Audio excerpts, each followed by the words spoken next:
Hello, my name is Michelle Morand. I'm a precision cancer medicine educator and advocate, and I just want to give you a little bit of introduction to what you're about to see. If you or someone you care about has a diagnosis of melanoma, whether you've already started treatment or you're trying to figure out what treatment to get, this video will really help. It's going to help you understand some of the standard of care treatments and how they work and why they don't work sometimes, and really what to do about that, how to find out for sure that you're on the right treatment. We're going to talk about the types of tests you need. We're going to talk about all the different pathways that can influence your body's ability to detect cancer and to help solve the problem for you, and how sneaky cancer is, and how it uses these pathways to evade this immune system, and some of the drugs that have been designed to target these pathways and to help to expose the cancer cells, to make it easier for you to experience remission. Some of these treatments that we're going to talk about are really knocking it out of the park in terms of overall survival and how much extra time they're giving people and how many patients are finding themselves in a nice state of complete remission. So share with anybody that you know that has melanoma, or make sure that you're as well educated as you possibly can be about this type of cancer and everything that can be done to make sure that you take care of it as quickly as possible. Hello, my name is Michelle Morand. I'm a precision cancer medicine educator and advocate, and for 14 years, I've been helping cancer patients around the world access the most beneficial diagnostics and treatments, regardless of where they live and their stage of cancer. And I've been doing that with the help of this fellow here, Alexander Rolland, the co-founder of Cancer Treatment Options and Management and Liquid Biopsy Labs, and leading research specialist in the field of precision cancer medicine, oncogenomics, and all the different names that this particular field of cancer care has right now. Alex has a YouTube channel called The Cancer Guy. Do subscribe if you haven't already. But every now and then he makes some videos for you to make sure that you are as educated as possible, and especially when something new comes across his desk that he knows is really going to benefit a lot of people. And today is one of those days. If you or someone you know is recently diagnosed with melanoma or dealing with trying to figure out what treatment to get for melanoma. Alex, tell us about what you're here to share today. Yeah, so this is a new immune therapy combination for melanoma. So, as most people know, melanoma is typically treated with a class of drugs called immune checkpoint inhibitors. These drugs target pathways that tumors use to avoid or inactivate immune responses against them. Prior to this, melanoma was not well dealt with. I still remember, back in the day when the BRAF V600 targeted therapies were just coming out. And then, of course, the immune therapy. And of course, you recall one of our patients many, many years ago, Annette, who we managed to get on a CTLA4 and PD1 combination before they're both available, and she's still cancer free. So, Yes. PD1 inhibitors. PD1 is a stands for the programmed death one signaling pathway. And basically, what it is a pathway that has a receptor and a ligand. The ligand plugs into the receptor, kind of like a lock and key process. And when you put the ligand into the receptor, the PD1 receptor, then what it does is it inactivates the T cell from killing the tumors. So tumors do this. They try to turn off the response. So basically, these PD1 inhibitors work by preventing the tumor infiltrating lymphocytes, also known as CD8 positive T cells, that are involved with attacking the tumors. And right now, there's approximately 9 FDA-approved PD-1 inhibitors. Nivolumab and pembrolizumab were the first ones, back in 2014. Now there's a whole bunch of different ones now. There's many different ones. I can't even keep up with how many they are. There are 9 technically, but more coming out all the time. Yeah, but there's many more in development that are including BITE functions, and we won't get into that now. So CTLA4, this is a molecule expressed in T cells after they're activated, and it strongly binds to what's called a co-stimulatory molecule on the antigen-presenting cells. And so basically, the CTLA4 molecule acts as a halting mechanism, decreasing the function of the T cells. Currently, there's 2 FDA-approved drugs that target CTLA4, but ipilimumab is the most popular one. So typically for melanoma, patients are provided with a PD-1 inhibitor, or a PD-1 inhibitor and a CTLA-4 inhibitor. And if those two drugs don't work, there's not a lot of options for them apart from surgery. So unfortunately, a lot of patients don't respond to these two drugs, or they get an early recurrence, and basically that means they have no treatment options. This is likely due to the fact that there are about 14 different immune checkpoint pathways that tumors can use to inactivate the immune system. We are working on drugs probably for about 5 or 6 of them right now, but they're still kind of in development. We're not really sure how to use these drugs. The bottom line is the use of these drugs is probably going to be based on detecting what particular pathways the tumor is using at a particular point of treatment, and then using the drug that targets that pathway, which requires a bit of a real-time analysis. So right now there are 14 known pathways that cancer can use to evade the immune system, and the Yeah. PD-1 and the CTLA-4 are just two of those. Yeah. No, they're both very common pathways. A lot of tumors use these. It seems that the tumors use these early on. And I mean, we've seen some, some complete cures using these drugs. So obviously, the patients that were cured at that time, they were given these drugs at a time where that was the right drug for the right person at the right time. Yeah. So I want to talk about a new drug now. It's called the lymphocyte activation gene 3 gene that it targets. It's one of these immune checkpoints inhibitors. This is a checkpoint receptor that's highly upregulated on exhausted T cells in the microenvironment. So this LAG3 transmits inhibitory signals to T cells upon binding, rendering T cells dysfunctional. Currently, there's about 2 FDA-approved LAG3 targeted drugs, and we're going to talk about one of them. Yeah. And so one of them is relatlimab, and you could tell it's a monoclonal antibody because it has MAB at the end of its name. MAB stands for monoclonal antibody, and it is a inhibitor of LAG3. So it was FDA approved March 18, 2022, and it was approved in combination with nivolumab, the PD-1 inhibitor. And so they found that these two drugs together worked quite well. Now, since then, they've come up with a version of the drugs called Opdualag. Op stands for Optune, which is the brand name for nivolumab. Dual means obviously two drugs, and lag, obviously a lag inhibitor. So I'm assuming that's how they got the name. But basically what this is it's a fixed dose combination of the LAG3 inhibitor relatlimab and the PD-1 inhibitor nivolumab. So in the relativity study, this was a PD-1 inhibitor, CTLA-4 inhibitor, and LAG3 combination. So in this particular combination, this particular study, what they did is they looked at a first-line treatment of advanced melanoma patients, and they included the triplet combination. So they added, so the nivolumab and the relatlimab were in the same drug, and then they added the ipilimumab, and they found some very, very good high response rates, progression-free survival rates, and overall survival rates. So for those of you that don't understand what overall response rates are, progression-free survival and overall survival, we've done a video on cancer statistics. It's really important to understand that so you can determine what drug is best for you. Basically, overall response rate is how many patients out of 100 had some sort of response to the drug, either a complete response or a partial response. Progression-free survival is the duration of time that 50% of the patients in a clinical trial have their disease recur, and overall survival is the statistic that shows when 50% of the patients in the trial die from the disease.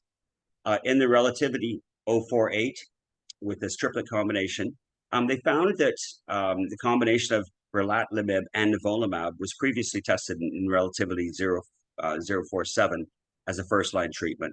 In that trial, they found that the progression-free survival was 10.2 months with the doublet, so with the relatlimab and the nivolumab, versus only 4.6 months for the nivolumab alone. So obviously that's a significant difference there. What's really important is the overall survival was not reached, but it was 33.2 months with nivolumab alone. Also at 4 years, 52% and 42% of the respective cohorts were alive. So huge difference adding this lag inhibitor to nivolumab. The combination there is obviously very good. So we would expect much better results by dialing in a CTLA-4 inhibitor, and that's exactly what was found. So in this trial, the overall response rate per investigator's review was 59%, with 17% complete responses, which is really good, and an overall clinical benefit rate of 76%. The blind and independent central review was 52% for overall response rate and 72% respectively. So the median duration of responses was not reached. In other words, patients were still responding. More than 50% of the patients were still responding at the time that they wrote this article. When they wrote this up and they stopped the study. Target tumor reductions were observed in 82% of patients, so that's really good. Now, melanoma has some subtypes that are different from the standard cutaneous. One of those is called non-acral melanoma. So the standard cutaneous non-acral melanoma, the individual response rate was 64%. Now in mucosal melanoma, which is a type of melanoma that affects mucous membranes, that was 33%. And then for acral melanoma, it was 25%. For those who don't know what acral melanoma is, it's a type of melanoma. It's kind of rare, but it forms on the palms or soles of feet and under fingertips or fingernails and so on. So not necessarily sun exposed areas, but the most common is the cutaneous. But this is important because it shows us that we now have some good treatment options for these other difficult to treat subtypes of melanoma, such as mucosal or acral. Now, also in the study, they did find that although these response rates were lower, the doctors did note that there was some really good long-term benefits in these specific patients that had these rare subtypes. So in this study, the progression-free survival, which once again is when 50% of the patients in the trial have their disease recur, was not reached. So at 2 years, it was 57%. We're still cancer-free. And at 3 years, it was 52%.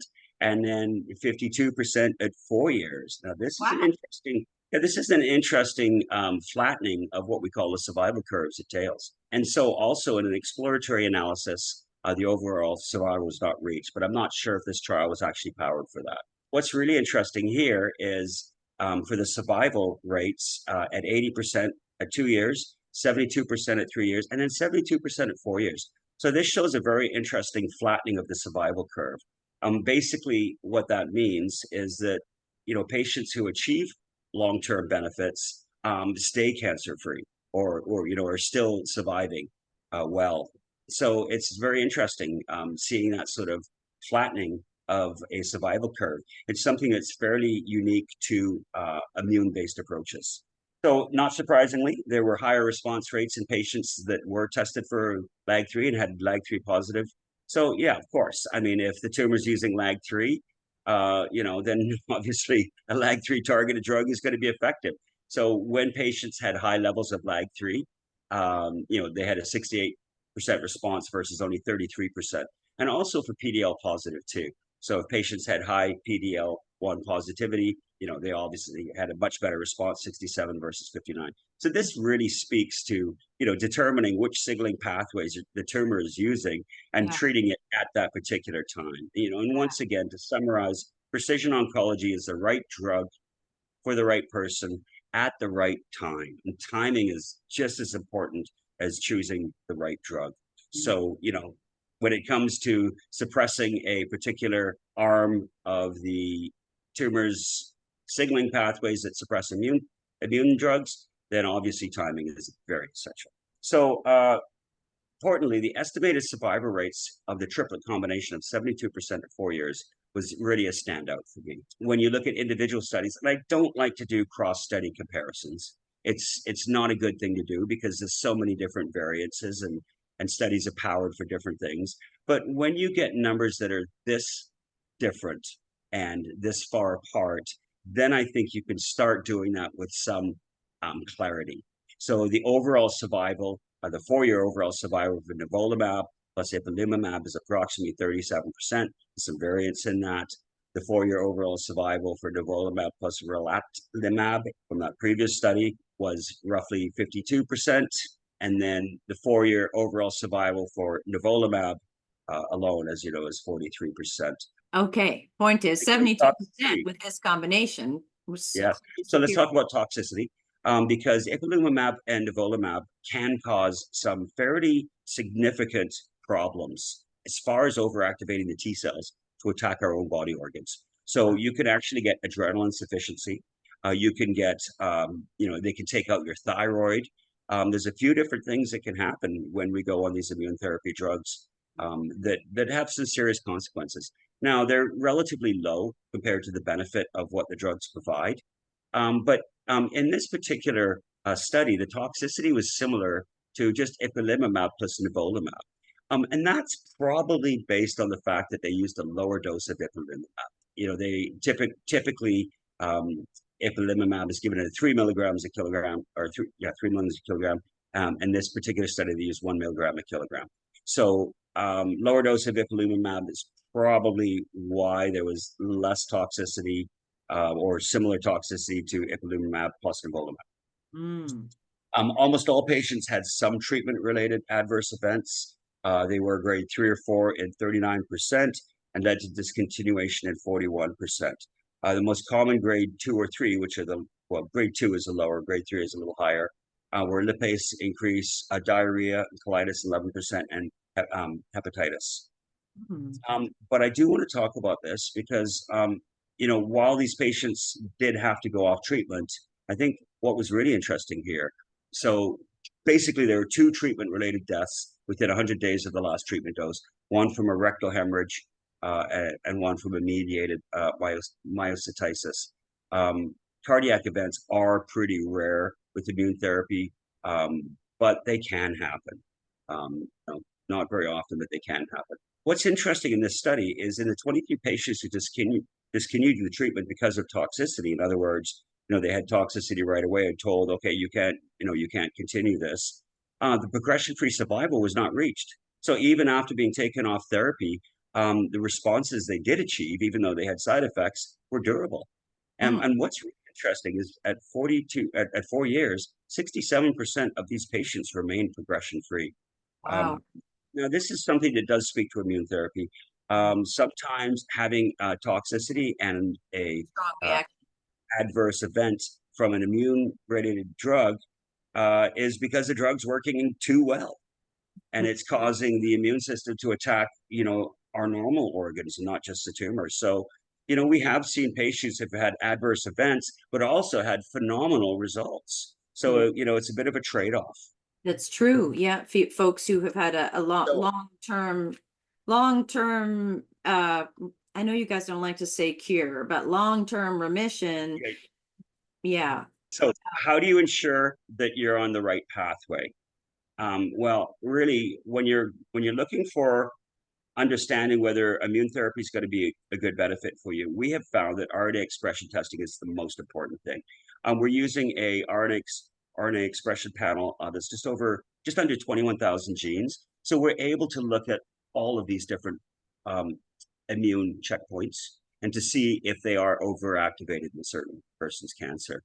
Mm. So really doing this broad-based RNA tumor expression panel is going to be the way to determine, which ones of these immune checkpoint inhibitor drugs is going to be best for you.